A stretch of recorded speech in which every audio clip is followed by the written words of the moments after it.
the MTPredictor weekly market update for January 12th. We're going to go through some of the markets here. Nothing real definitive. This is the S&P, the monthly chart here, and I'm just going to take, there's that last major swing high there. We'll take that decision point off of that. We'll see that's the market is right at the top of that level, that resistance level. It's a major monthly resistance level, and we've seen again that strong move into the end of the year, which we did anticipate. You typically get that rally into Christmas and the end of the year, into the holiday.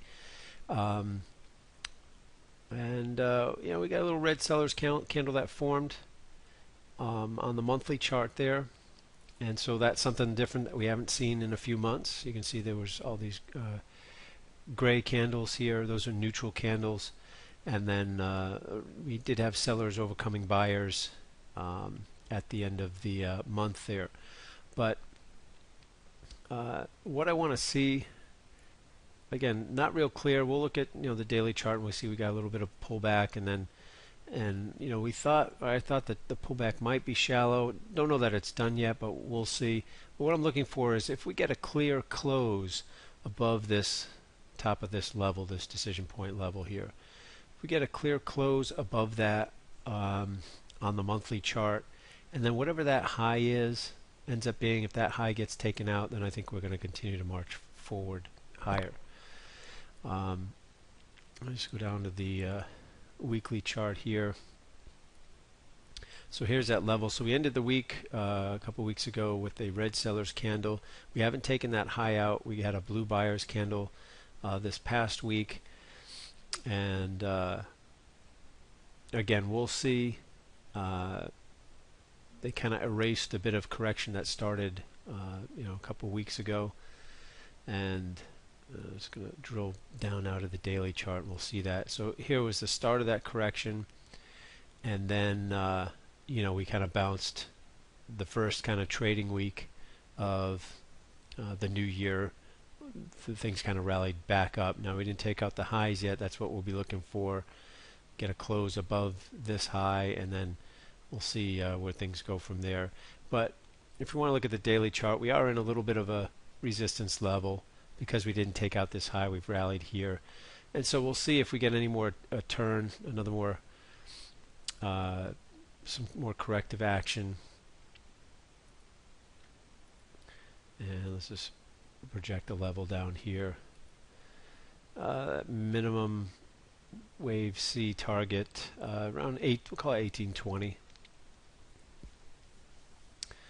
and the typical level there around 1815, 1813 or so.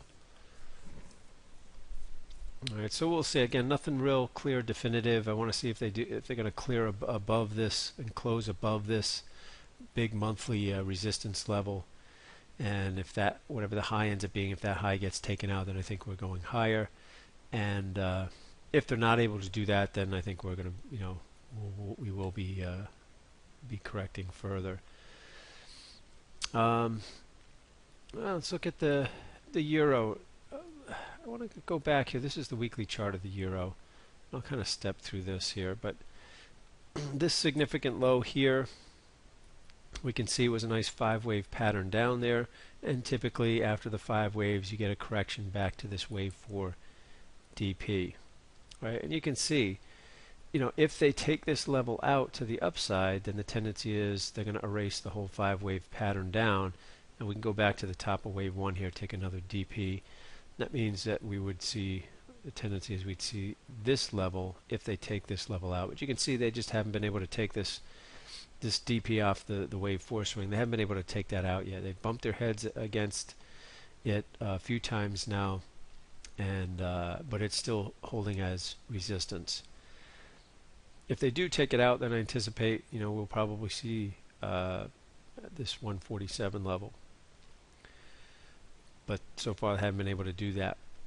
Now, interestingly, if we look at the dollar on the weekly chart, here was that that major low. This is where this decision point buy signal is. It obviously hit the target there, and but it cannot get through its decision point resistance level here either.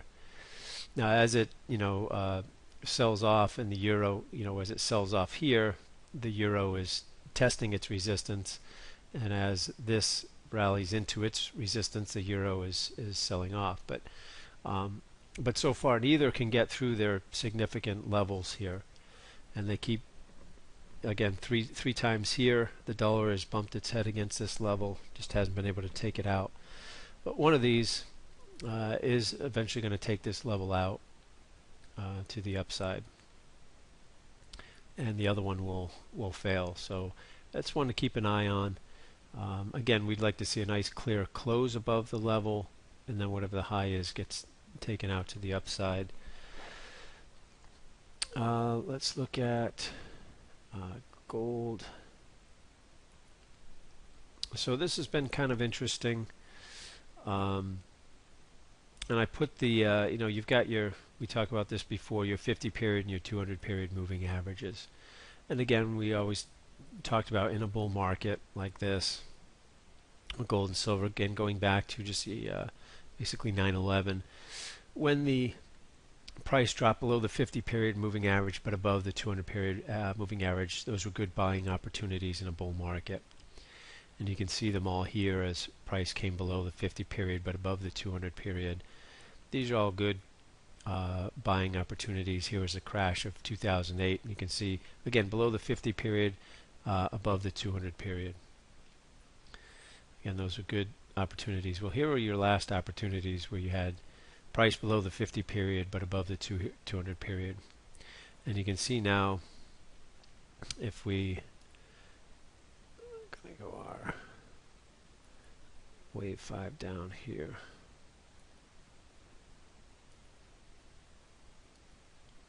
Just project the wave 5 here.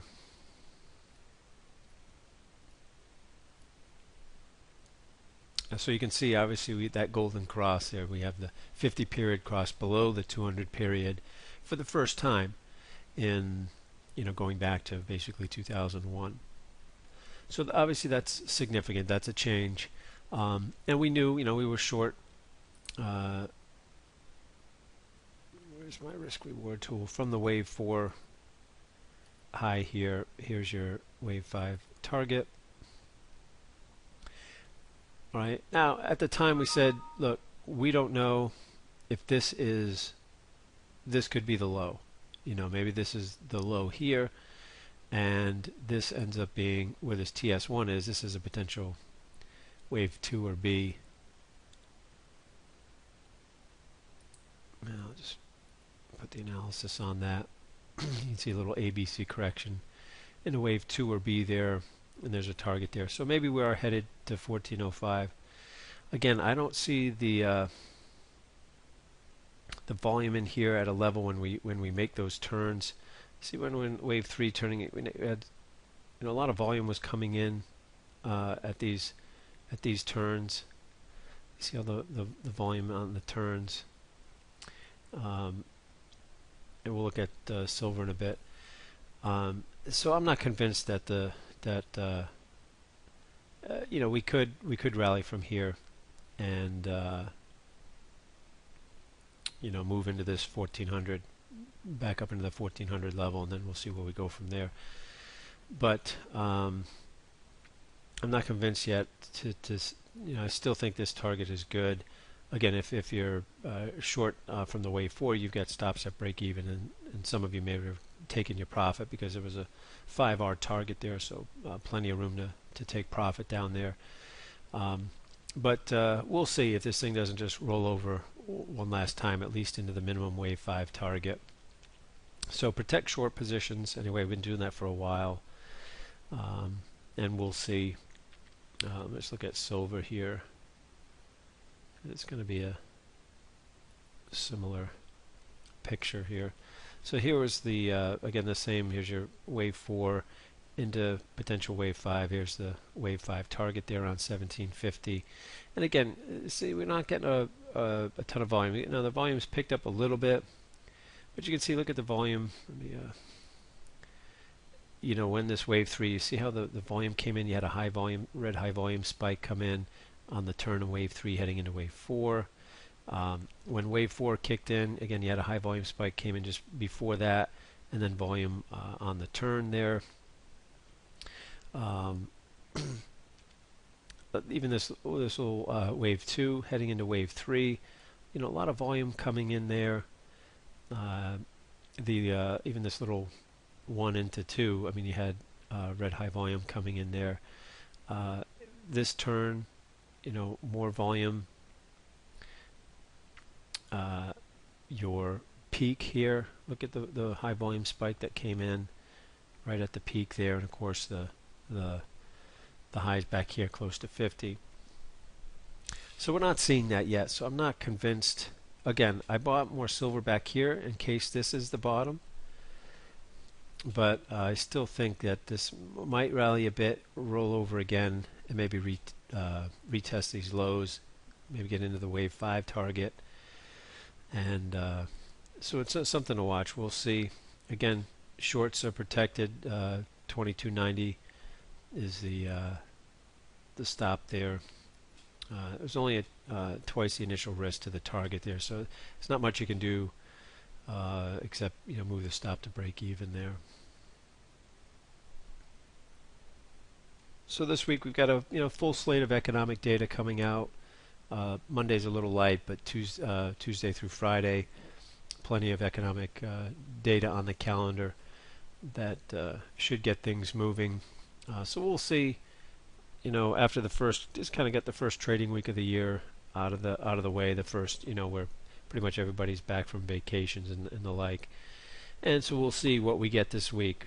So watch those levels. Watch the close that we get this week on the S&P, and maybe give us a little better, maybe a little more direction. Again, we're due, certainly due for a correction. Started earlier in the month, and this first trading week, kind of with a full volume and everything, things kind of picked it back up to the upside in that wave 2. We'll see if that level holds as resistance, and then we get at least a wave C down, and then maybe even a bigger wave 3. We'll see. But other than that, to the upside, if they start closing above those that monthly decision point resistance that we looked at, above this area, if we get a nice clean close, strong close above this level, then we'll have a high point that we can say, if they take that out, it's pointing up to the next level, resistance level. All right, so we'll wrap it up there, and we'll look for some more stuff next week. So have a good trading week, and we'll see you back then.